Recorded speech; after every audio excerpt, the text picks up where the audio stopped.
দিদি মিশন যেন সাকসেসফুল হয়। তুই চিন্তা করিস না, হবেই। চল।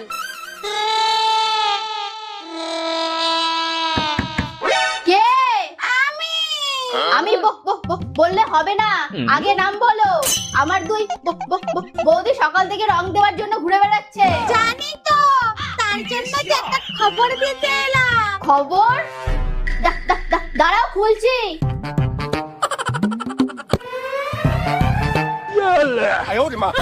আমার সাথে চাপ চাপ চাপ চালাকি, যাও এখান থেকে।